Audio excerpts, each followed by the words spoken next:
Illinois state lawmakers are back at work in Springfield for the second year of the Pritzker administration.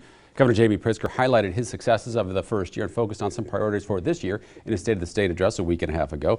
He touted the $45 billion infrastructure plan, legal marijuana, and the state's path toward a $15 minimum wage, among other things.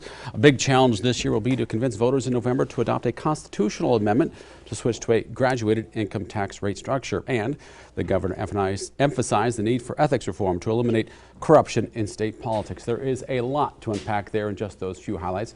We'll cover some of that this morning. Two people who spent a lot of time in Springfield will help us sort through it. Democratic State Representative Mike Halpin and Republican State Senator Neil Anderson. Great to see you both in 2020. Yeah, great to see you. It's been a while. Absolutely. Same to you. Let's start with those budget-related matters. Governor Pritzker mentioned there is still plenty of work to do on the state's finances. Things like high property taxes, state pensions aren't under control. And oh yeah, there's that bill backlog. Illinois has more than $6 billion in unpaid bills.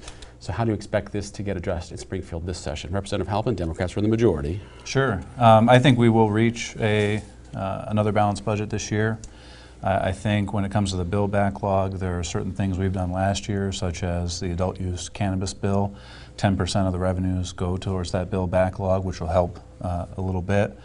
And we also need to make sure that we're doing our best to reduce property taxes by supporting our local schools from state funding as opposed to forcing them to rely on local homeowners to foot that bill.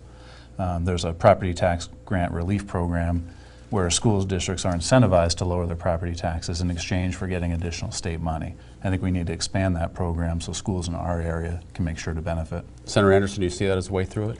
Yeah, I agree for the most part with Representative Halpin. I think the biggest thing we got to focus on, number one, balanced budget is paramount, of course, as always. But number two, we do really need to start focusing more on the property tax relief. The report that came out from the task force that was formed was a little bit lackluster and lacking in detail, in my opinion. We need to really start drilling down and figuring out ways that we can really fix the problem rather than just going through the motions. And the high property taxes, how does that get addressed? From my perspective, I think it's really going at those school districts and making sure they have the resources they need without from the state as opposed to getting it from the local governments. You know, there's a difference between the suburbs and here. The suburbs, they've got high property taxes because they need the best schools, they need the best amenities, they're competing with other communities. Here, we've got high property taxes and we're just trying to keep up, and we're just trying to maintain the barest standard. But the state has to subsidize it so you can get the relief. Correct, because the thing we've seen is that Illinois ranks very low on state funding for education. I think we're at one point we're at 23% of school funding came from the state. So if that increases, then you can alleviate the pressure on the property tax. And we need to tie it together directly. I want to move on to the constitutional amendment to change the income tax structure. Any progress that Illinois made to address its financial problems last year depends largely on this passing. Otherwise, there could be a new budget crisis. How much conversation is there among Democrats and Republicans to work together to adopt this, to lobby the state? Are Republicans happy to see it fail given the consequences that are at stake, and any concessions Democrats can make to get that support? What do you think, Senator Anderson? Well, constitutionally, we voted on it, and it's going to be on the ballot now, so It's up to the voters. Sure, but you can lobby and try to convince voters. Actually, we can't lobby and convince voters by law. But what I can say is how I voted and why I voted that way. I voted no because I think voters have to ask themselves a question. Do we trust state government to spend your money wisely and give them a blank check, knowing that they can change the brackets anytime they want? Whenever states have adopted a progressive tax from a flat tax, all the wealth lies within the middle class. And all those states that have adopted progressive taxes before, those brackets always come down and lower down and then affect the middle class under $100,000. Iowa is a perfect example. Their top tax bracket, I believe, is topped out at $75,000. So we have to be very, very careful in doing that. But as I said before, it's up to the voters now. Representative Halpin? Yeah, I think unfortunately the Republicans have staked out a pretty clear position against the proposal. I voted in favor of putting it on the ballot and in favor of the proposed tax rates because I think we have an obligation to the middle class to make sure the wealthy are paying their fair share.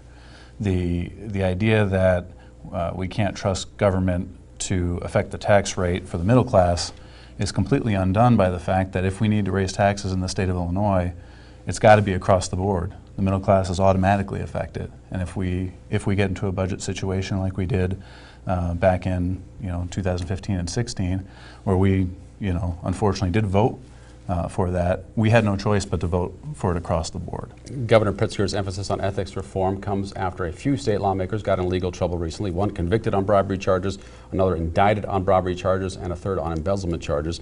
The governor's plan puts an emphasis on conflict of interest and the cozy relationships that sometimes exist with lobbyists. How far does this legislation need to go to be effective, Representative Halpin? I think it needs to be as effective, or it needs to go as far as it to get the job done. I think there are some things that's that kind of gray. Yeah, it is, but I think there are some things, specifics as far as state legislators allowed to be lobbyists for local government. That doesn't make any sense to me. I frankly didn't even know it was permitted. It'd be like me going down to the city of East Moline or Moline and saying, I need you to do this on the city level, while I'm someone in Springfield that has an effect on there. Yeah, exactly. It doesn't make any sense to me. I think we do have to have significant disclosures to make sure that there aren't conflicts of interest. And I may be overly sensitive to it as an attorney. It's something that I deal with in my daily practice. I mean, conflict of interest is a serious subject, and we need to just make sure it's all out in the open. Senator Anderson, I'm sure you largely agree on a lot of that, right? I do. I'm with Representative Halpin. When I found out that there was actually legislators that could lobby, I was dumbfounded. I didn't even know that was possible, but there are legislators that do that, and that needs to stop. The other thing, we filed, Senate Republicans have filed a bill that will allow the IG to start investigations without going to the legislative ethics group to ask for permission to start an investigation. Talk about the Fox Garden Hen House. Springfield is a business town.